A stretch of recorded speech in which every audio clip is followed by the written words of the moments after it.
기독교에 대한 가장 흔한 오해 중에 하나가 기독교는 율법주의적인 종교라는 겁니다. 하나님은 이것저것 의무만을 강요한다. 교회 다니면 이것 하지 말아라, 저것 하지 말아라. 지켜야 할 것들이 너무 많다. 자유가 제약되고 왜 굳이 힘들게 하나님 믿어야 되는지 모르겠다. 부모님을 따라서 매주 교회에 와야 하는 우리 청소년들과 청년들이 쉽게 가질 수 있는 생각입니다. 불신 가정에서 태어났으면 애초에 부모님 따라서 억지로 교회 올 일도 없고 이런 고민할 필요도 없는데 믿는 가정에서 태어나서 어린 시절부터 말씀대로 순종할 것이 요구되니까 이런 고민들을 하게 됩니다. 이스라엘 백성들도 비슷한 상황이었습니다. 출애굽 1세대들은 왜 하나님을 믿어야 하는지 그 이유를 분명하게 알았습니다. 애굽 땅에서 10가지 재앙을 보내고 홍해를 가르고 시내산에서 천지를 호령하시는 그 하나님 아버지의 모습을 직접 경험했습니다. 그 기적들을 체험하고 구원의 능력을 경험했습니다. 광야에서 하나님께 순종하지 않으면 죽을 수밖에 없었습니다. 자기의 힘으로 먹을 것을 스스로 마련할 능력이 없는 자들이었습니다. 하나님의 말씀에 순종해서 은혜를 구하는 것은 출애굽 1세대들에게는 생존의 문제였습니다. 하지만 광야 생활 40년 동안 부모 세대들 다 죽었습니다. 이제 출애굽 구원을 직접 경험해 보지 못했던 2세대, 3세대들만 남아 있었습니다. 어떻게 하면 이들에게도 자기가 직접 경험해 보지 못한 여호와의 구원의 신앙을 물려줄 수 있을까요? 오늘 우리가 읽은 이 신명기 4장 본문은 모세의 설교 중 일부입니다. 그리고 신명기의 말씀, 오늘 모세의 설교의 핵심이 바로 이 2세대, 3세대, 다음 세대들에게 여호와 신앙을 어떻게 계승할 것인가 하는 이 문제입니다. 율법을 지켜야 하는 이유에 대해서 특히 오늘 본문은 설명합니다. 부디 오늘 말씀을 통해서 율법이 하나님께서 우리에게 주신 축복의 말씀임을 깨닫고 율법에 순종함으로 모든 사람들이 하나님의 복을 받아들이게 되시길 바랍니다.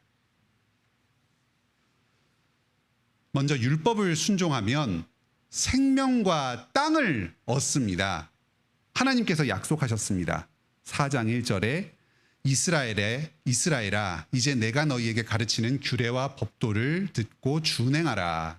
그러면 너희가 살 것이요. 생명을 약속하십니다. 너희 조상의 하나님 여호와께서 너희에게 주시는 땅에 들어가서 그것을 얻게 되리라. 그리고 땅을 약속하십니다. 하나님께서 주시는 이 율법의 말씀을 지키면 생명을 얻고 땅을 얻습니다. 지금 이스라엘은 가나안 정복 전쟁을 앞두고 있습니다. 율법을 준행하면 전쟁에서 승리를 거두고 땅을 차지해서 살 것입니다. 오늘 본문 3절과 4절을 보면 바알부올이라는 우상을 섬긴 것과 하나님께 붙어 있는 것을 서로 대비시킵니다. 율법을 지키는 것이 우상 숭배에 빠지지 않고 오직 여호와 하나님만을 예배하는 것과 아주 밀접하게 연결이 되어 있습니다. 율법을 순종하는 것은 바로 우상을 섬기지 않고 오직 여호와께 딱 붙어 있는 겁니다. 찰싹 붙어 있는 겁니다. 어디 멀리 떨어지지 않고 여호와께 꼭 붙어 있는 것이 바로 율법을 지키는 것으로 드러납니다. 내가 하나님을 믿는다, 하나님을 예배한다고 할 때 이것은 우리 내면의 마음의 문제입니다. 사람의 마음은 쉽게 바뀌어서 어느 때는 하나님을 잘 믿는 것 같다가도 조금 시간이 지나면 믿음이 좀 약해지는 것 같고 믿는지 안 믿는지 혼동이 되는 때도 있습니다. 도대체 내가 하나님을 믿는다, 내가 하나님을 굳게 붙들고 예배드린다 하는 것을 어떻게 확인할 수 있습니까? 무엇으로 증명할 수 있을까요? 바로 그 사람의 행동을 통해서 압니다. 고난 가운데서도 하나님의 말씀에 순종하는 삶을 살아가는 모습을 보면 이 사람은 참으로 하나님을 신뢰하는구나 하는 걸 압니다. 물질적으로 손해를 보면서도 하나님의 말씀에 순종하는 모습을 보면 이 사람은 물질을 우상으로 섬기는 것이 아니라 하나님 여호와를 오직 섬기는구나 하는 걸 알게 됩니다. 공부에 지장을 받더라도 말씀에 순종하는 길을 택하면 이 사람은 공부와 사회적 성취를 의지하고 우상으로 섬기는 것이 아니라 오직 하나님 여호와만을 경외하면서 살아가는구나 하는 것을 알게 됩니다. 이렇듯 율법에 순종하는 것은 그 사람이 이 세상의 무엇이 아니라 사람에게 속한 무엇이 아니라 오직 하나님을 믿고 예배하는 것을 나타냅니다. 하나님께 딱 붙어 사는 사람이라는 것을 알려줍니다. 하나님께서는 그 사람, 자기를 믿고 의지하고 자기에게 기대고 자기 옆에 딱 붙어서 떨어지지 않는 이 사람에게 복을 주십니다. 생명을 주시고 땅을 주십니다. 오늘날도 마찬가지입니다. 여러분은 다 예수님을 참으로 믿고 사랑하시지요? 그것을 무엇으로 증명합니까? 어떻게 그걸 확인하고 드러낼 수가 있습니까? 내가 예수님 믿고 사랑한다 하는 것을 무엇으로 압니까? 여러분의 삶으로 증명합니다. 원수를 사랑하라 하신 말씀 당연히 지키기가 힘듭니다. 누가 나를 해코지하고 나를 거스르는 사람을 사랑할 수가 있겠습니까? 잘 대해줄 수가 있겠습니까? 당연히 복수하고 싶습니다. 화를 내고 싶은 마음이 듭니다. 그 사람을 도대체 어떻게 사랑할 수가 있습니까? 하지만 예수님 믿으니까 내가 저 원수도 사랑하게 해주세요 하고 간구하면서 주님의 사랑으로 그 사람도 사랑합니다. 그러면 이렇게 예수님을 의지하고 주님의 말씀을 순종하며 따르는 이 사람에게 예수님께서 영생을 선물하여 주십니다. 최후의 심판날에 우리가 하나님 아버지의 심판대 앞에 섰을 때 예수님께서 우리를 위해서 이렇게 증언하실 것입니다. 아버지, 이 사람은 내 말을 듣고 순종하는 사람이었습니다. 나와 딱 붙어 있는 사람이었습니다. 나를 참으로 믿고 사랑했습니다.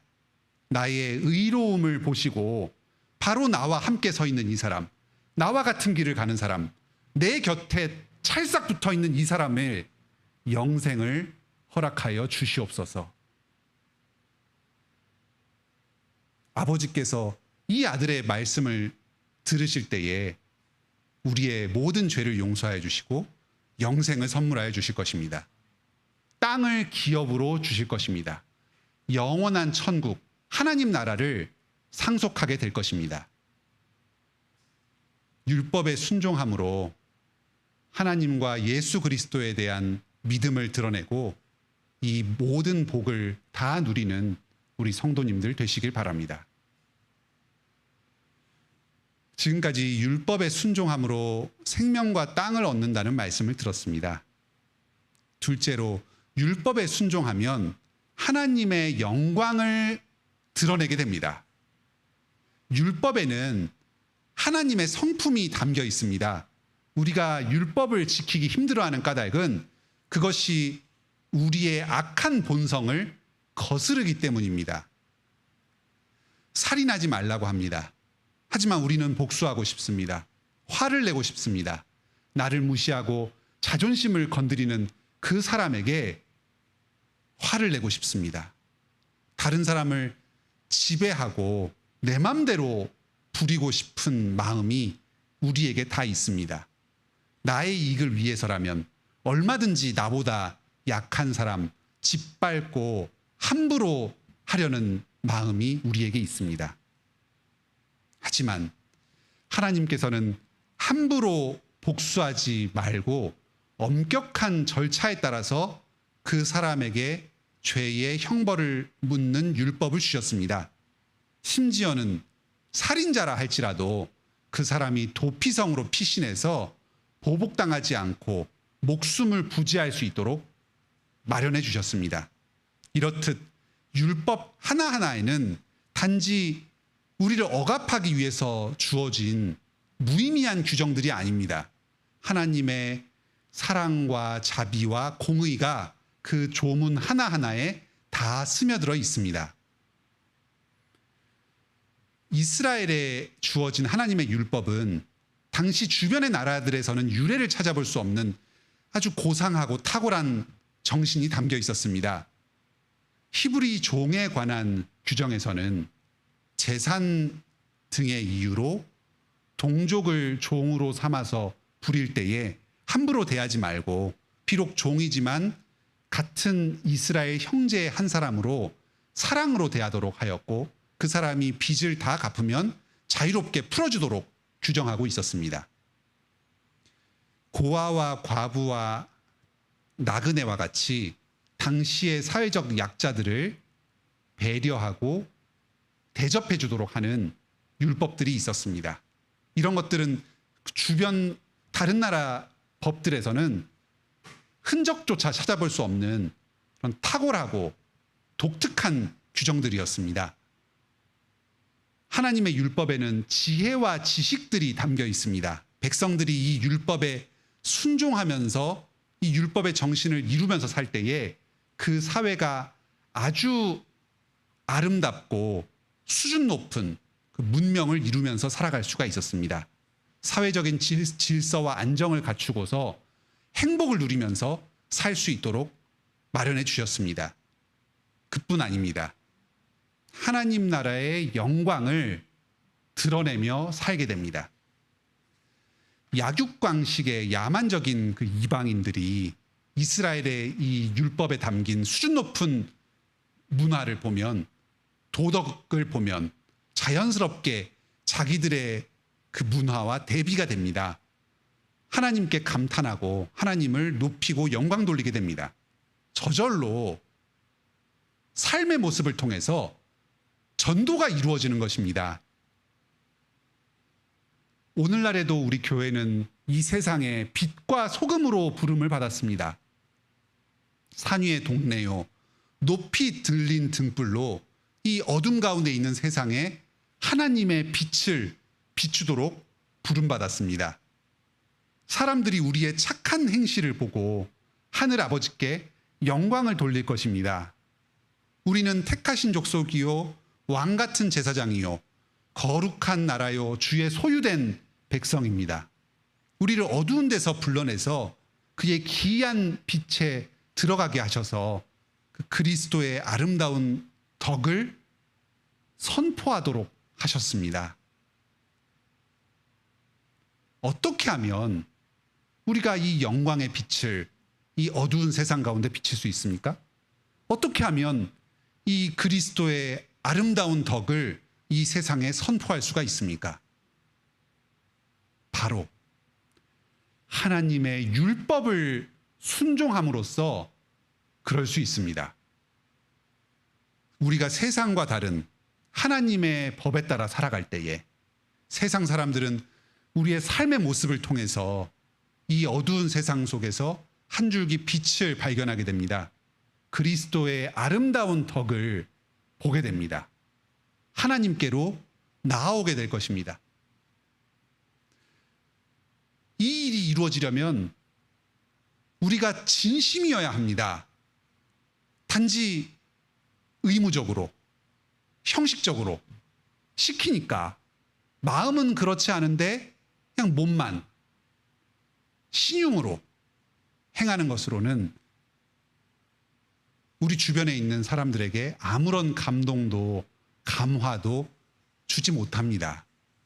참으로 하나님을 사랑하고 예수님을 사랑하는 그 마음에서 우러나와서 자발적으로 감사의 순종으로 가족들을 사랑하고 성도들을 사랑하고 또 우리의 공동체와 이웃을 섬길 때에 세상 사람들 우리 안에서 그리스도의 사랑을 발견하게 될 것입니다. 순종으로 하나님의 영광을 이 세상에 드러내는 여러분이 다 되시길 바랍니다.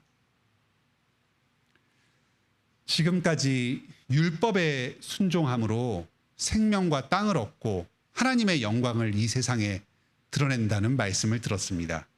우리 관악교회 모든 성도님들이 율법에 순종함으로 이 복을 다 누리시길 바랍니다.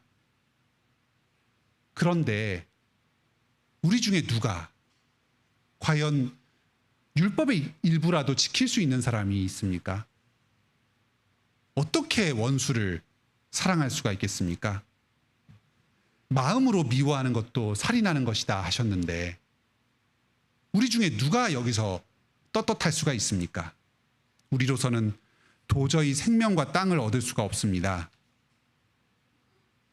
하나님의 영광을 드러내는 삶을 도저히 살아갈 수가 없습니다. 하나님의 율법은 우리를 겸손하게 만들어줍니다.